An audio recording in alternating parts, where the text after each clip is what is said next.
안녕하세요. 메이저 수학학원 홍익철 원장입니다. 네. 이제 지난주 그 내정 중에 이어서 오늘 그 샛별 중이 시험을 봤죠. 네. 뭐, 아시다시피 샛별 중은 시험 문제를 크게 별로 어렵게 내지 않습니다. 네. 그러니까 뭐, 예전 제 기억에도 그 외부에서 다른 학교에서 오신 선생님께서 한번 어렵게 냈다가 애들이 좀 힘들어하는 경우가 있어가지고 대체적으로 이제 쉽게 내는데 그 2학년, 3학년 기준으로 하면 그래도 2학년을 좀 더 쉽게 내죠. 3학년은 조금 어렵게 내는 경향이 있고, 지금 이제 지난주 내정도 그렇고, 이제 아마 내일 순회중 시험 보는 것도 아마 전체적으로 좀 어려워지는 분위기이긴 해서 샛별도 조금 어려워질까라는 고민을 했었는데, 일단 2학년 지금 시험지를 들고 있어요. 2학년 얘기를 해볼 건데, 2학년은 굉장히 쉬웠습니다. 네. 문제가 이제 거의 그 교과서랑 이제 그 샛별 중에서 나오는 프린트 있죠. 프린트가 이제 교과서 수준의 문제에 대한 이제 워크북 형식이죠. 약간의 연습하는 정도, 뭐 양이 많지는 않은데 그 문제에서 크게 벗어나지 않는 문제인 것 같고요. 제가 이제 1번부터 봐도 그러니까 전체적으로 문제 길이도 짧고 문제 자체의 난이도가 뭐 굉장히 뭐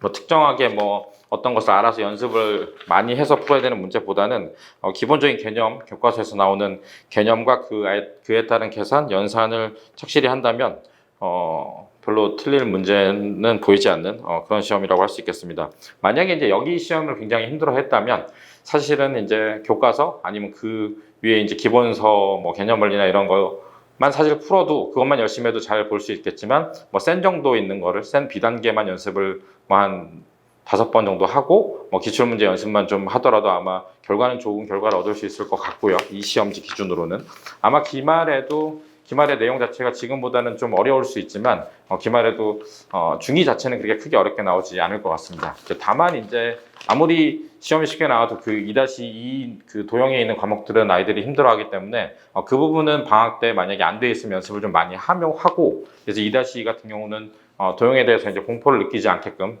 본인이 연습을 좀 많이 하고 3-1 그 다음 이제 공통 수학 이제 이렇게 해서 진도를 나가면 좋을 것 같고요. 뒤에 봐도 18, 19 넘어가서 20 나와도 문제가 어려운 문제는 보이지 않습니다. 네, 그래서 뭐 특별히 크게 어렵다라고 하는 난이도의 문제보다는 각 그 교과 단원에 이제 유형에 있는 대표적인 유형, 그 교과서 수준의 유형 자체를 하나씩 이제 나열해서 거기에 대한 문제를 푸는 거다라고 이제 말씀을 드릴 수 있고, 첫 시험이다 보니까 이제 이게 배우고 연습을 하더라도 뭐 긴장을 했거나 시험 보는 연습이 안 돼서 뭐 시간 안에 못 풀거나 이제 그런 건 다 사실 연습 부족이죠. 이제 그 평소 때 문제를 푸는 거, 그 다음에 그거를 좀 신속 정확하게 많이 연습을 하는 것, 복습, 그 다음에 이제 실제 시간 맞춰서 보는 기출 연습, 이제 이런 게 부족한 거니까 이제 이 시험을 바탕으로 이제 어떠한 문제점이 있다면 그에 대해서 이제 고민을 해보고 준비를 해서 2학년 내에 이제 시험을 다 맞거나 이제 어쨌든 본인이 원하는 성적을 얻을 수 있게 노력을 하면 좋을 것 같고, 아무튼 오늘 시험 보느라 고생 많았습니다. 사실 뭐 크게 뭐 어려운 문제가 있어서 풀 문제가 있지는 않지만 마지막 문제 아이들이 가장 싫어하죠. 이제 활용 문제인데 줄거리 길어지면 싫어하니까 활용 문제 하나 풀이를 하고 마치겠습니다. 네. 이제 오후 5시 30분에 5시 30분에까지 가야 되는데요. 5시 30분까지 친구와 공원에서 만나기로 했는데 5시에 나왔대요. 30분의 시간이 있는 거죠. 분속 150m로 이제 뛰다가 중간에 갑자기 시속 60km 버스를 타고 가서 이제 약속 장소에 어쨌든 그 안에 이제 늦지 않도록 들어가야 되는 건데, 이제 여기서 이제 그나마 애들이 틀릴 수 있는 건 얘는 분속이죠. 분당 이제 150m씩 뛰고 있는 거고, 예. 그다음에 이건 시속으로 돼 있고, 그랬을 때 이제 거리는 킬로미터로 주어져 있고, 여긴 킬로미터인데 여긴 미터고, 이제 그래서 이제 이 단위만 잘 맞춰준다면 크게 어렵진 않을 것 같습니다. 그래서 여기서 만약에 집까지 공원까지가 여기가 전체가 이제 13km라고 되어 있죠. 킬로미터로 해야 될 것 같아요. 왜냐하면 전체 구하는 것도 그 객관식이긴 한데 전체 구하는 것도 킬로미터로 되어 있어요. 그죠? 최대 거리가. 그래서 구하는 건 이런 거죠. 구하는 거는 이제 어딘가까지가 뛴 거예요. x 킬로라고 이제 잡으면 되겠죠. 여기를 뛴 거죠, 그죠?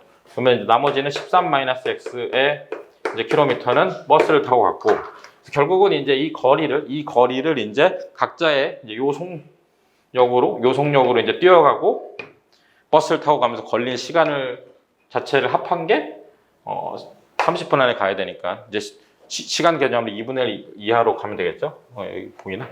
그래서 이제 식을 여기다 세워보면 그 x 킬로 이 거리를 이제 거속시죠. 거리를 거리를 이제 그 분속으로 달렸는데 제가 아까 말씀드렸듯이 킬로미터랑 시속으로 바꾸는 거잖아요. 그죠? 그러면 뭘로 할까요?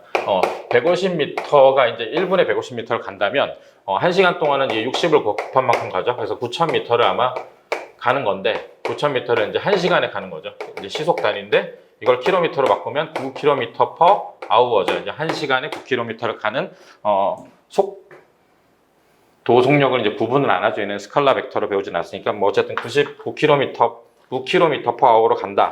그래서 이제 이렇게 x 킬로미터의 거리를 9km로 가는 걸로 나누면 요게 이제 그 여기서부터 여기까지 이제 뛴 시간이 나오는 거죠. 뛴 시간이 나오는 거고 이제 13에서 x를 뺀 거를 그 몇십으로 달렸어? 시속 60으로 달렸으면 이제 요게 버스를 타고 한 시간인데 요게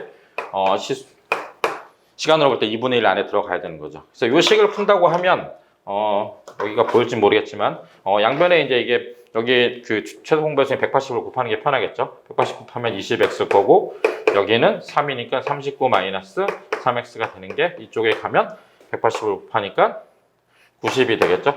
그러면 여기가 17x가 되고 여기는 129가 되니까 x는 부등호 나눌 때 여기가 양수면 부등호 방향이 안 바뀌죠. 그죠? 17분의 129. 그 최대가 이제 17분의 129km까지는 뛰어가도 뭐 안에 들어간다. 이제 이런 문제가 되겠습니다. 그래서 뭐 문제는 어렵지 않았고요. 연습을 좀 잘 하셔서 기말고사도 좋은 결과가 있길 바라고 중간고사 보느라 고생 많으셨습니다. 감사합니다.